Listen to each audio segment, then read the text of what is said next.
오늘 함께 하실 말씀 보겠습니다. 함께 하실 말씀은 신약성경 디모데후서 1장입니다. 디모데후서 1장 9절 한 절 말씀만 보도록 하겠습니다. 디모데후서 1장 9절, 제 성경으로는 343쪽에 있습니다.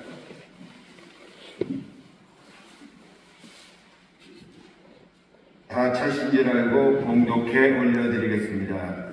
하나님이 우리를 구원하사 거룩하신 소명으로 부르심은 우리의 행위대로 하심이 아니요 오직 자기의 뜻과 영원전부터 그리스도 예수 안에서 우리에게 주신 은혜대로 하심이라. 아멘. 기도합니다. 사랑의 하나님 아버지, 함께 계시고 인도하시는 가운데서 작은 교회 봉성교 협의가 오늘 둘째 날 첫 시간을 주님 앞에 드립니다. 한 주간도 주님이 인도하시고 축복해 주셔서 보람찬 하루, 보람찬 한 주간이 되게 인도하셔서 주님 앞에 영광 돌려나갈 수 있도록 축복해 주시옵소서. 여러 가지 산적한 문제를 가지고 올라온 사람입니다. 또한 나의 갈 바를 알기 위해서 주님 앞에 기도하기 위해서 올라온 심령들 주님께서 붙들어 주시고 인도하여 주셔서 이 주간 동안 다 아버지 응답받고 내려갈 수 있는 귀한 주님의 보배들 될 수 있도록 축복해 주시옵소서. 미약한 종이 아버지의 복음을 들고 당에 섰습니다. 저희 입술을 주장해 주셔서 오직 주님의 복음만이 증거될 수 있도록 축복해 주시옵소서. 전하는 자나 은혜 듣는 자가 동일하게 은혜 받는 귀한 시간 될 줄 믿사옵고 사랑이 많으신 예수 그리스도의 이름으로 감사하며 기도드렸습니다. 아멘. 반갑습니다. 우리 서로 인사하겠습니다. 반갑습니다. 사랑합니다. 축복합니다. 오늘도 은혜 만땅 받으시고 응답 받으시기 바라겠습니다 하고 인사하겠습니다. 소원한 것들이 이루어지시기 바라겠습니다. 그래요. 예, 감사합니다. 저는 정말 저를 지금 아시는 분도 여기 앉아 계시는데요.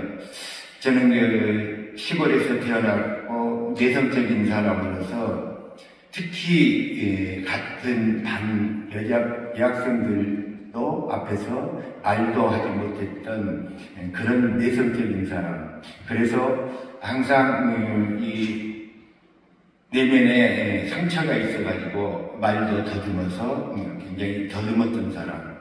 뭔가 한마디 말을 꺼내기 위해서는 먼저 입술로 아시죠? 꼭 박자를 넣어야만이 말을 했던 사람인데 하나님의 은혜 가운데서 이렇게 또 많이 좋아졌어요. 여러분들도 저와 같이 이렇게 말을 하는데 어려움이 있고 했던 분이 있더라도 소망을 가지시기 바라겠습니다. 우리가 완벽한 사람을 하나님께서는 부르시지 않았더라고요. 항상 부족해요. 제가 봐도 너무나 부족한데 하나님이 부르셨어요. 그래서 저는 그것에 감사해서 나아가고 있습니다. 저는 이제 예수 그리스도를 알지 못하는 집안에서 태어나서 1년에 몇 번씩 학교 갔다 와서 보면은요, 시골 옛날에는 아궁이에 불을 떼는 시절이잖아요. 아궁이 부엌에서 깽가리 치는 소리가 나와요. 무당을 불러다가 붓을 하는 그런 집안. 또 4월 초파일만 되면 할머니가 제 손을 끌고 절로 갔어요. 절에 가서 불공 드린다고. 당신 제사상 받아먹어야 한다고 그랬던 그 집안. 그런데 30대 초반에 예수를 만나게 돼서 그때부터 이런 세상이 있었구나. 알게 되니까 하나님의 일을 하는데 아무런 부담도 없고 하나님 일을 하는데 얼마나 감사하고 기쁜지 그냥 목사님이 부르면은 한 걸음에 달려갔어요. 시간만 되면. 그래 어떤 때는 2박 3일 잠을 설쳐가면서까지 한 그 일을 했던 그 사람인데 그것이 제가 하고 싶어서 한 것이 아니었더라고요. 하나님께서 저를 그 강권적으로 부르셨더라는 사실. 그게 지금 생각해보면 얼마나 감사한지. 근데 그게 제가 하고 싶어서 갔지만 제가 하고 싶은 그것이 제 마음이 아니었더라고요. 제가 하고 싶었다면은 그렇게 못했을 거예요. 아마 하다가 중도에 시험 들었을 거예요. 시기하고 질투하는 사람들이 있을까요? 없을까요? 있어요. 그러나 저는 꿋꿋이 하나님만 보고 달려왔습니다. 참 그러면서 담임 목사님의 신뢰를 얻고 항상 멀리 갈 때는 담임 목사님이 저에게 교회차 15인승 키를 아예 소지하고 있으라 해서 언제든지 달려가는 그런 소명을 가지고 살아요. 그렇듯이 하나님은 우리에게 각자에 맞는 소명을 주신 줄 믿습니다. 그래서 우리는 그 소명을 붙들고 가야 해요. 그 소명은 다 달라요. 어떤 사람은 성전 청소로, 어떤 사람은 주방공사로, 어떤 사람은 성가대로 여러 가지 소명이 있습니다. 그러나 그것을 내가 한다라고 하면은 아마 시험 들어서 하지 못할 줄 믿습니다. 그래서 오늘 사도 바울은 디모데에게 편지합니다. 네가 하나님 앞에 얼마나 충성봉사하고 날마다 무릎 꿇고 기도하고 있는데 그 기도가 네가 하나님 앞에 그래 충성봉사하는 그것이 너의 믿음이 아니라 너희 외조부로부터 어머니로부터 물려받은 것이다. 그래서 너를 내가 얼마나 사랑하고 있는지 아느냐. 그래서 내가 너를 위해서 날마다 기도하고 있다라고 지금 말하고 있어요. 오늘 믿지는 않았습니다. 그러면서 내가 너를 보고 싶어서 그냥 눈이 앞을 가려서 일이 잡히지 않는다라고 말하고 있어요. 왜? 지금 바울은 어디에 있어요? 감옥에 있어요. 한달음에 달려가고 싶으나 감옥에 있기 때문에 내가 가지 못합니다. 내 마음을 알아주라.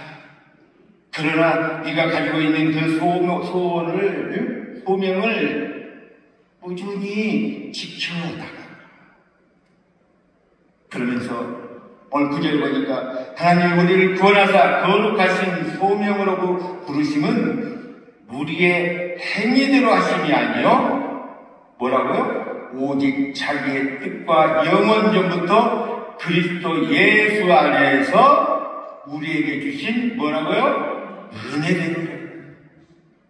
내 행위로 소원을 하는 것이 아니라 예수 그리스도께서 주신 그 은혜대로 하는 것이다라고. 그러면은 우리에게 주신 소명은 무엇인가? 많아요. 우리 한번 알아보도록 하겠습니다. 첫 번째는 나를 돌아보지 마라.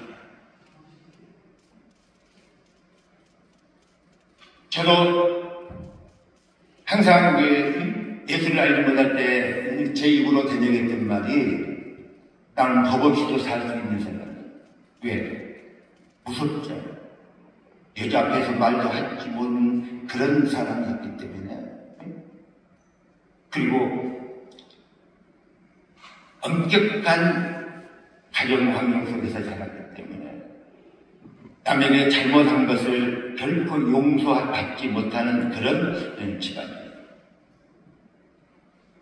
정말 저는 잘못했을 때 아버님으로부터 작대기로, 지게 작대기로 두드려 맞아보기도 했어요.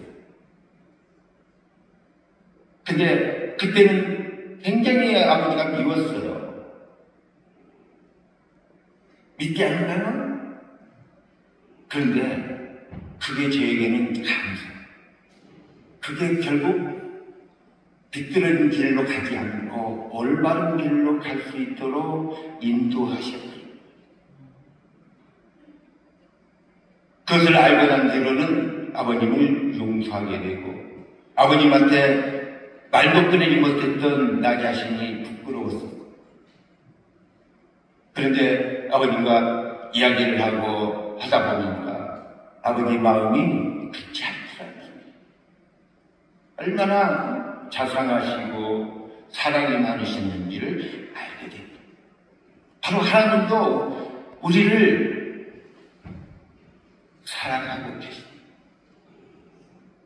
나를 내버려둔 것 같으나 내버려두지 않고 나를 사랑하고 나를 지켜주고 계시다는 사실, 그것을 감사하게 생각합시다.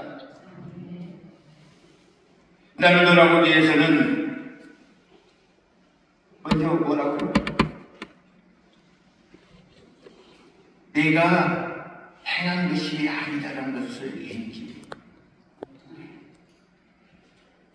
내 행함으로 되지 않는다라고 오늘 말한 것이 뭐지? 예수님께서 나를 붙들고 가고 계시다라는 것을 돌아보더라. 지금까지 나의 삶이, 나의 생활이 힘들었다고 해서 주님을 원망했습니까?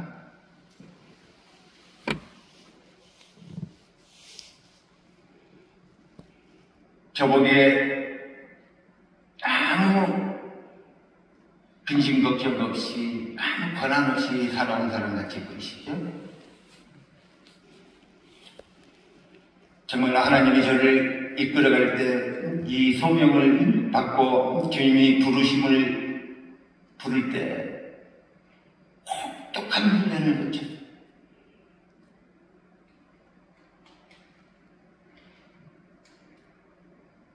빌빌 짜가지고 여기 앞에서 말도 못하는 그런 사람을 하나님이 쓰실까요? 아니죠. 만들어줘요. 모세가 뭐라고 했습니까? 애굽에 가서 내 백성을 네가 가서 이끌어내라 할 때, 모세는 나는 입이 둔하여 말을 하지 못한다라고 할 때, 하나님은 모세를 결코 모세의 말에 기울이지 않았다는 사실. 그래, 네가 말을 못한다. 그러면 네 형 아론이 있지 않느냐?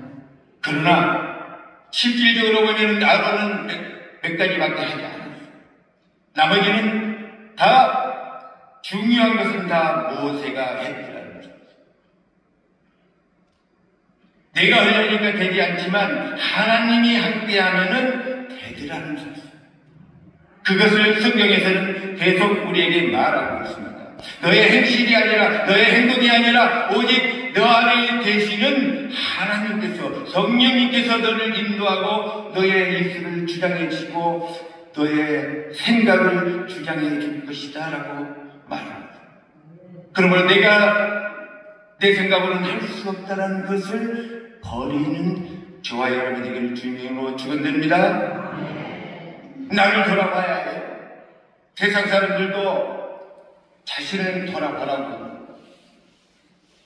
그런데 우리 하나님의 사람들이 자신을 돌아보지 않고 남들에게 손가락질 당하는 그런 사람이 되어서야 되겠습니다. 그것은 나를 욕먹이는 것이 아니라 누구를 욕먹이는 것이에요? 하나님을 욕먹이는. 그러므로 우리는 나를 돌아보길 주님의 이름으로 축원드립니다. 그래서 고린도전서 1장 26절에서는 이렇게 말합니다. 형제들아 너희를 부르시면 보라 육체를 따라 지혜로운 자가 많지 아니하며 능한 자가 많지 아니하며 문벌 좋은 자가 많지 아니하도다. 하나님이 문벌 좋고 학식 있고 잘 배운 사람을 쓰려고 하면은 많죠. 근데 저나 여러분들이나 문벌이 있습니까? 학식이 있습니까? 돈이 많아요? 그런데 그런 우리를 불러 쓰시더라고요. 여러분들 과차연 경마장에 가면은 명마들이 있죠. 우리는 거기를 가지 않는 이유는 도박이기 때문에 가지 않지만 그 명마들이 어떻게 태어난지 아십니까? 본래 야생마였어요. 자기 마음대로 자기 뜻대로 자기 등에 올라타면은 견디지 못해서 어떻게든지 떨어뜨리려고 발버둥 치는 그런 야생마를 길들여서 고분고분하게 사람의 말을 잘 들을 수 있도록 훈련을 한 말들이 1등을 하고 우승을 하는 그런 명마로 바뀌더라는 거예요. 야생마일 때는 값어치가 없어요. 그러나 명마가 되면은 엄청난 값어치가 있어요. 어떤 말들은 정말 몇십억, 몇백억 그런 값어치를 가지는 그런 말. 우리가 그 말보다도 못합니까? 우리의 값어치가 말보다도 못합니까? 우리는 누구예요? 하나님의 아들이잖아요. 하나님의 아들은 그 셀 수 없는 값어치가 있는 줄 믿습니다. 그러므로 주님 앞에 나의 모습을 돌아볼 줄 아는 저와 여러분에게 주님의 이름으로 축원드립니다. 또 소명을 감당하기 위해서는 순종할 줄 알아요. 나를 돌아보면은 내가 하는 것이 아니므로 내 안에 계시는 성령 하나님이 하시는 것을 알므로 순종하게 됩니다. 내가 하는 것이라면 순종할 수가 없더라는 것입니다. 예수님께 나타난 백부장이 뭐라고 합니까? 내 위에 보관도 있고 내 밑에 하인도 있는데 나도 상관이 부르면은 나가고 내 부하도 내가 부르면은 내 앞에 나오나이다. 순종이 뭐보다 낫다고요? 아멘. 순종합시다. 고린도전서 7장 2절에 보니까 각 사람은 부르심을 받은 그 부르심대로 지내라. 남들이 하는 것이 내 것이 아니다.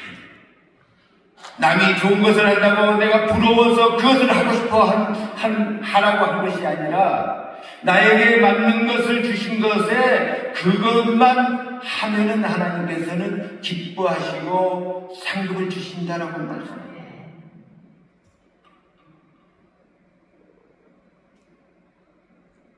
어제도 다윗과 골리앗의 싸움을 말했죠. 그것에 다윗이 나섰어요. 골리앗을 이길 사람이, 대적할 사람이 아무도 없는 것을 보고 다윗이 나섰어요. 그러나 그 모습을 본 사울왕은 다윗에게 뭐를 줬습니까? 자기가 입었던 갑옷과 투구와 검을 다 줬는데 그것이 다윗의 자기의 몸에 맞지 않은 이므로 자기는 오히려 더 안 입는 게 더 나음을 알고 그 모든 것을 어떻게 했다라고요? 다 벗어버리고 오직 누구만 의지하며 갔습니까? 하나님만, 여호와만 의지하고 달려감으로 그가 승리한 줄 믿습니다. 내가 연약해도 하나님께서 나의 순종을 보시고 역사해 준 줄 믿습니다.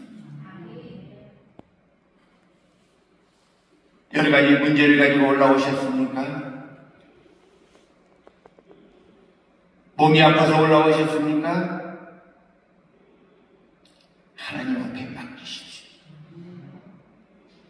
제가 보기에 건강하게 보이시죠? 저도 종합병원이었어요. 태어난 지 100일도 안 돼서 100일이가 걸려가지고 다 죽는다고 했던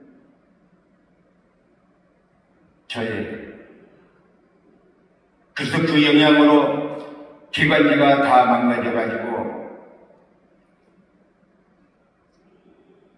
겨울 되기 시작하면은 기침으로부터 시작을 했던 그런 사람. 다른 사람에게 감기 조심하세요 신호를 주던 사람. 또한 허리가 아파서 디스크로 2개월 동안 침대에서 일어나지도 못하는 그런 신세. 그걸로 끝난 것이야. 달팽이가 망가져서 3일 동안 눈도 뜨지 못하고 물 한 모금도 마시지 못하는 그런 고통. 현대의학 치료 불가 판정을 받은 그런 아픔. 겪어보지 않으면 몰라. 물 한 모금도 마시지 못하고 눈만 뜨면은 천장이 빙빙빙빙 돌아가는 그런 상황. 거기다가 현대의학으로 나을 수 있다는 소망이라고 있어야 하는데 현대의학 치료 불가합니다. 또한 무릎 관절이 다 달아져가지고 뼈와 뼈가 달라붙어서 걸음을 걷지 못하고 특히 계단은 엄두도 내지 못하는 그런 치료. 그런데 하나님을 의지하고 하나님의 기도를 받으니 모든 것이 싹 다 치료됐어요. 그 뒤로는 지금까지 그것이 아파서 활동하지 못하는 그런 사람이 아니라 이렇게 건강하게 살아가요. 더 놀라운 사실은요, 무릎관절 계단도 올라내리고 하지도 못했던 그런 사람이 치료가 끝나자마자 축구하러 갔답니다. 제게 기도해줬던 권사님이 그때 집사였어요. 저를 부르더니만 미쳤니? 왜요? 아픈 지 며칠이나 됐다고? 나은 지 며칠이나 됐다고 축구하러 가면 어떻게 했니? 다시 재발하면 어떻게 하려고? 그런 무모한 짓을 했잖아요. 그런데 제 마음속에는 확 보였습니다. 이미 하나님께서 치료해 주셨기 때문에 다시는 재발이 없다라는 그 확신이 있었기 때문에 축구를 하고 그대로 계속 축구하러 다녔어요. 지금까지 그랬지만 하나님을 전적으로 믿으시기 바랍니다. 예수님도 계속 병든 자들을 치유해 주시고 귀신 들린 자들을 다 해방해 주시면서 항상 하신 말씀이 있어요. 네가 믿느냐? 믿으십니까? 그러면 이번 올라오셨을 때 확실한 믿음을 가지고 하나님을 붙드십시오. 그러면 하나님이 역사에 주십니다. 저 무릎 관절 아팠을 때 병원에 갔습니다. 동네 의원에 갔는데 엑스레이상으로 붙어있어요. 그 주사 맞지 않으면 안 된다라고 했는데 저는 확실한 믿음이 생겼어요. 원인이 뭔지를 알았기 때문에 그걸 놓고 하나님 앞에 기도하니까 하나님께서 해주실 것이라고 믿고 다시는 병원에 가지 않았다는 거예요. 하나님께서 해주실 것이라는 그 믿음이 있었기 때문에 확신했기 때문에 그 그것이 어디서부터 나올까요? 순종할 때 나옵니다. 종이 상계를 보면은 상계니 일을 시킬 때 내 생각에는 도저히 되지 않을 것 같은데 그것을 하라고 하면은 그것을 해야 합니까? 하지 말아야 합니까? 해야 하지 않아요. 이것이 순종. 그것은 내 생각으로는 안 될 것 같으나 이미 주인은 그것을 할 수 있는 것을 알아요, 몰라요? 알고 있다는. 그런데 나는 내 생각으로 안 돼요라고 그래봐야 누구 손해예요? 내 손해예요. 분명히 그것을 해낼 종이 또 있다는 사실. 그러나 그것을 주인이 시킨 것을 제대로 소화하고 제대로 해내면 어떤 대우를 받습니까? 주인한테 칭찬받는 종. 아멘.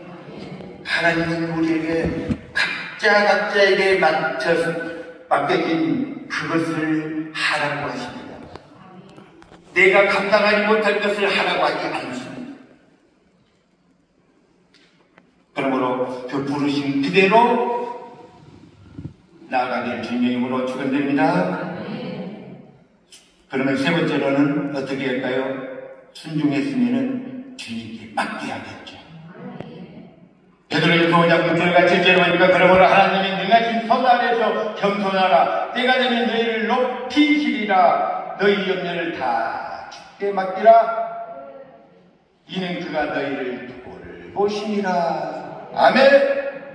주님한테 맡기면 주님이 우리를 돌보신대요. 그런데 내가 하려고 하니까 주님이 돌보시지. 여기 오신 분들은 한 번도 그런 분이 없는 줄 믿습니다. 내 마음대로 하는데도 저도 하나님이 불러서 갔지만 때로는요 그냥 다 치워버려요. 저 돈 버는 거 좋아해요. 해가지고 정말 돈 벌어 다닐 때는 밤잠을 설치하면서 다녀갔는데 되는 것 같다? 안 되죠. 왜 안 될까요? 하나님이 원하는 길로 가지 않으니까 안 되죠. 저도 장로가 돼서 돈 많이 벌어가지고 현금 많이 하고 그러면서 정말 남 그렇지 않게 살고 싶은 그런 사람이었어요. 그래서 여러 가지를 해봤어요. 마지막으로 돈도 없으면서 나무 돈 빌려다가 크게 한번 해봤어요.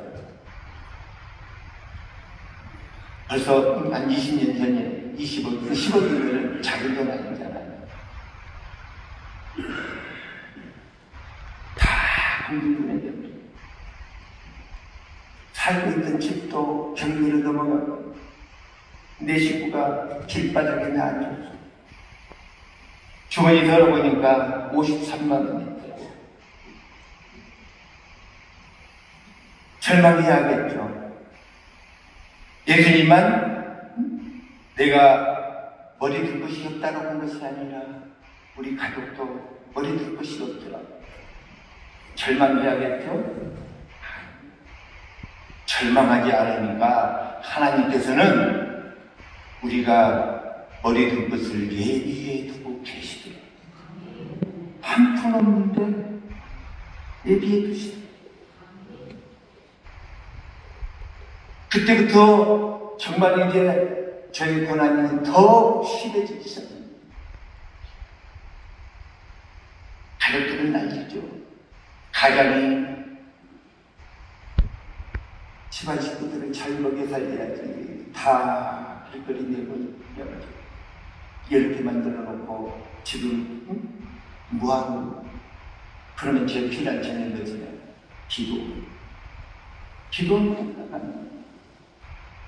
기도 가면은 뭐 돈도 없으니까 밥도 제대로 사먹지 못해.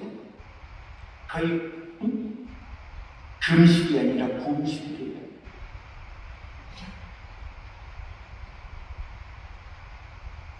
잠도 숙면에서 쪽 잡냐고. 그리고 한 2, 3일 있다가 내려오면은 괜찮겠지 하는데,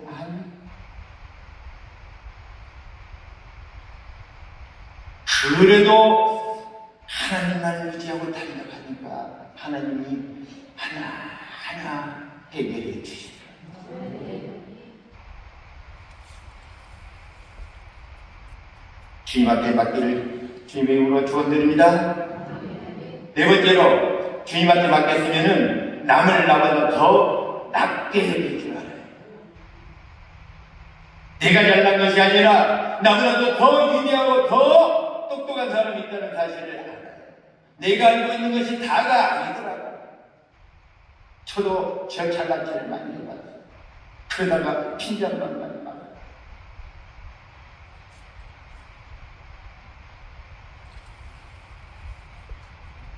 무식한 사람 보고 너 무식해 하면은 반응이 어떻게 나오던가요?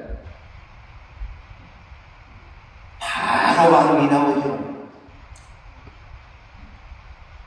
어제 밤에 우리 목사님 하시는 거 만약에 6두 문자가 바로 나오죠. 야! 그 정말 똑똑하고 지혜롭고 지식 있는 사람은 뭐라고 그래요? 왜? 네가 아무리 똑똑한 척 해봐야 이미 난 그것을 다 알고 있어. 나를 무식한 사람 취급해도 나는 결코 무식하지 않아. 아멘? 나보다도 남이 더 똑똑하다는 사실을 우리는 인정해요. 빌보서 2장 3절과 4절 보니까 아무 일이든지 다툼이나 허영으로 하지 말고 오직 겸손한 마음으로 각각 자기보다 남을 낫게 여기고 각각 자기 일을 돌볼 뿐더러 또한 각각 다른 사람들의 일을 돌보아 나의 기쁨을 충만케 하라. 아멘. 남을 나보다 더 낫게 여기는 이유, 목적이 뭐라고요? 나의 기쁨을 누리기 위해서. 나의 기쁨이 없으면 어떤 일이 벌어지나요? 싸움이 일어나요. 다툼이 일어나게 돼요. 그러면은 누구 손해예요? 내 손해. 그러므로 남을 나보다 더 낫게 여기는 저와 여러분에게 주님으로 축원드립니다. 그러면 이 남을 나보다 더 낫게 여기게 되면은 감사하게 돼요. 감사가 그냥 나오지 않아요. 빌보서 4장 4절 보니까 주 안에서 항상 기뻐하라. 내가 다시 말하노니 기뻐하라. 항상 우리는 기뻐해야 해요. 데살리가서 5장 16절로 18절에서는 뭐라고 하고 있습니까? 항상 기뻐하라. 쉬지 말고 기도하라. 범사에 감사하라. 이것이 뭐라고요?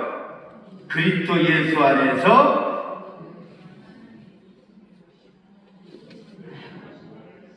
너희를 향하신 하나님의 뭐라고요? 뜻이래요. 기뻐하고 감사하고 쉬지 말고 기도하는 것이 하나님의 뜻이래요. 근데 이 기뻐하려고 하면은 꼭 사람들이 역사합니다. 가만두지 않아요. 기뻐하지 못하게 만들어요. 그래도 우리는 기뻐해야 해요. 그래도 우리는 감사해야 해요. 그것이 어디서 나올까요? 기도할 때. 기도하지 않는 사람은 감사할 줄 몰라요. 기뻐할 줄 몰라요. 그러고 우리는 기도함으로써 기뻐하고 감사하는 저와 여러분들을 주님으로 축원드립니다. 감사하게 되면요, 기뻐하게 되면은 어떤 일이 벌어질까요? 교만해져요. 교만은 패망의 선봉이라고 해요. 교만한 사람은 잘된 거 못 봤어요. 성경의 인물 중에 우시아라는 왕이 그 대표적인 인물이죠. 역대하 26장 14절로 16절에 보니까 우시아가 그의 온 군대를 위하여 방패와 창과 투구와 갑옷과 활과 물맷돌을 준비하고 또 예루살렘에서 제주 있는 사람들에게 무기를 구하게 하며 망대와 성곽 위에 두어 화살과 큰 돌을 쏘고 던지게 하였으니 그의 이름이 멀리 퍼지는 기이한 도우심을 얻어 강성하여짐이었더라.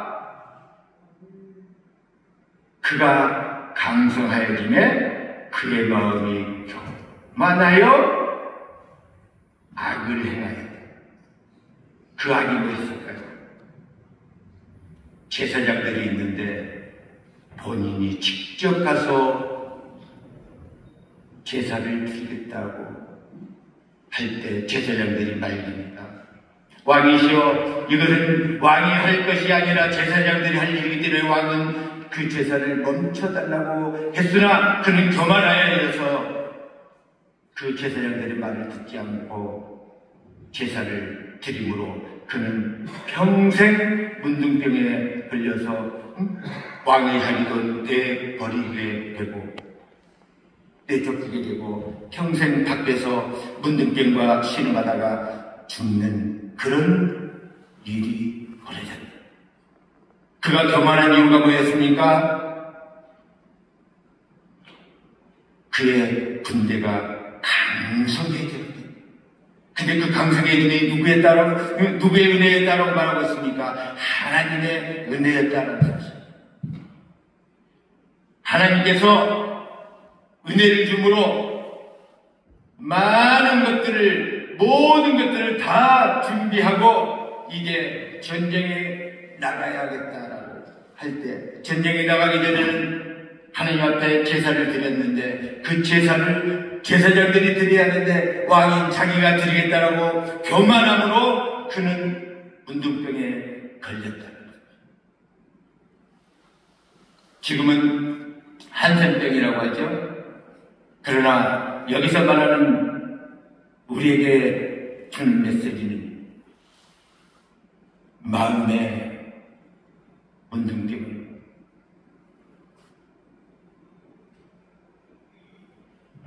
교만하지 않는 이를 주명으로 축원드립니다.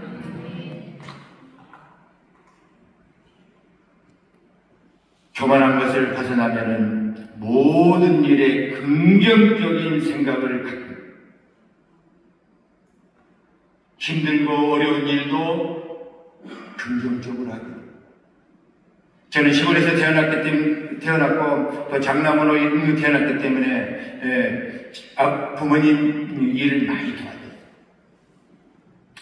그런데 우리 부모님들은 일 욕심이 얼마나 많은지, 정말 그 두 분을 제가 뒤쪽 뒤에서 같이 들여나가면요 얼마나 힘들었는지 몰라요. 마을 동네 분들이 저희 부모님들 일하는 것은 쳐다도 보기 싫어했어요. 왜? 너무나 빨리 하시니까.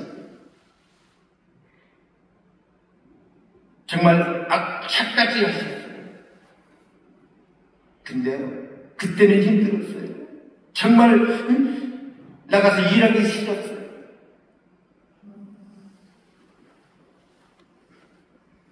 시골 한 도락이 900평 청평이 있거든요. 벼베기를 가면은 아침 8시 반에 집에서 나가서 3시 나가가지고 열심히 배고 점심 먹으러 돌아서 점심 먹고 바로 나가서 일이 900평, 1000평짜리가 일이 끝나면은요, 오후 4시 반이면 일이 끝났어요. 그렇게, 정말, 그런데요. 처음에는 힘들어서, 정말, 내가 이 일을 해야 하나. 다른 곳에 가서, 도와주러 가서 해보니, 얼마나 감사합니다. 다른 사람들이 저를 따라오지 않겠어요. 훈련돼 있잖아요. 하나님 일도 마찬가지예요. 내가 힘들어도 하나님께서 하라고 하는 그 마음을 주면은 그것을 해 나가게 되면은요, 얼마나 기쁘게 받아들이지, 다른 사람들이 부러워하게 되어 있어요. 아멘. 긍정적인 생각을 가져요. 왜 나에게 시켜요? 저 이 집사에게, 김 집사에게 시켜야지. 왜 나에게 시켜요? 저 권사님에게 시켜야지. 왜 나에게 시켜요? 왜 나에게 시키겠어요? 나에게 뭐 주시려고요? 복 주시려고. 우리는 복을, 어떤 복만 바라고 있나요? 이거요? 뭐니 해도 뭐니라고? 때문에 인격이 되지 않은 사람에게 돈 주잖아요. 하나님 떠나면. 그런데 인격이 다 되고 하나님의 말씀에 순종하고 하나님과 함께하는 사람에게 돈을 주면요, 하나님 떠나는 것이 아니라 그 돈을 가지고 뭐 하나요? 하나님 나라를 위해서 사용하다. 저도 시험을 받아봤어요. 전도사 때 정말 어떨 때는 차비가 없어서 걸어다니고 돈이 없어서 배는 고프니까 전김에 가서 800원짜리 사발면, 그때는 800원이었어요. 800원짜리 사발면 한 근 하나 가지고 하루 끈이를 때우는데 아시는 분이 개척을 했다고 해서 거기를 가자게 가지고 갔어요. 그런데 제 눈에 뭐가 보이는 거예요. 미비한 것이 보이는 거예요. 하나님, 왜 저에게 이것을 보여줍니까? 돈 많은 사람들이 그것을 봐야지 왜 저에게 보여줘야 보이지? 근데 왜 보여줘야 돼? 그거 네가 해야지. 아니, 저 돈 없는 거 아시잖아요. 할 거야, 안 할 거야? 그냥 단도직입적으로 할 거야, 안 할 거야? 제가 어떻게 했을 것 같아요?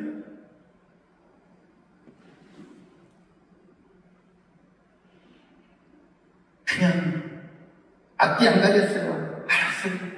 하라면 해야죠. 그러면 하라면 하겠다라고 했으니까 하나님 책임지세요. 아니라다. 책임져 주시는데 더 많이 주시면 얼마나 좋을까요? 그거 구매할 수 있는 그 돈밖에 안 줬어요. 집에서는 난리죠. 제 차비도 없어가지고 난리. 그런데 하나님은 더도 안 주고 부족하기도 안 주고 다 그런 거예요. 그래도 순종했어요.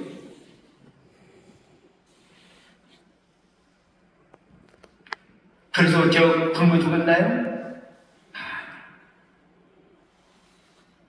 그 뒤로 어떤 역사들이 일어나는가? 아이들이 고기 먹고 싶어요. 투정거리잖아요. 고기 먹고 싶은데 왜 누군가에게 전화가 와요. 전도사님, 누가 집에 고기를 많이 갖다 줬는데 너무 많아요. 와서 가져가실래요? 할렐루야.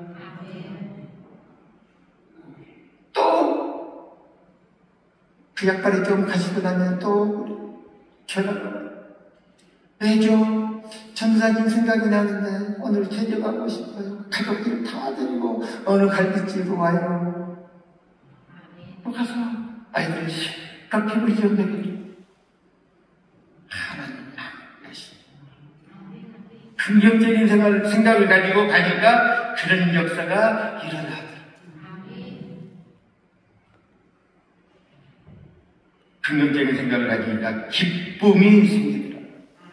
빌립보서 2장 2절과 4절에 보니까 마음을 같이하여 같은 사랑을 가지고 뜻을 합하며 한 마음을 품어 아무 일에든지 다툼이나 허용을 하지 말고 오직 겸손한 마음으로 각각 자기보다 남을 낫게 여기고 각각 자기 일을 돌볼 뿐더러 또한 각각 다른 사람의 일을 돌보아 나의 기쁨을 충만하게 하라. 아멘. 기쁨을 가지시기를 주님의 이름으로 축원드립니다. 기쁨을 가져다주는 것은 우리의 마음에 여기까지만 하고 마쳐요. 그 첫 번째가 다른 사람이 나를 어떻게 생각하든 그건 내 책임이다 하는 그 마음을 가지라고 말합니다. 아멘? 사람마다 다 각기 다른 생각을 가지고 있는데 그것을 인정하라. 두 번째, 누구나 나를 좋아하는 것이 아님을 인정하는 그 마음이 있어야 한다는 거예요. 그래야 기쁨이 있더라고요. 아멘? 세 번째, 사람이든 사물이든 상대를 알기 위한 노력을 멈추지 않는 마음을 가지라는 거예요. 그때 기쁨이 있다라고 합니다.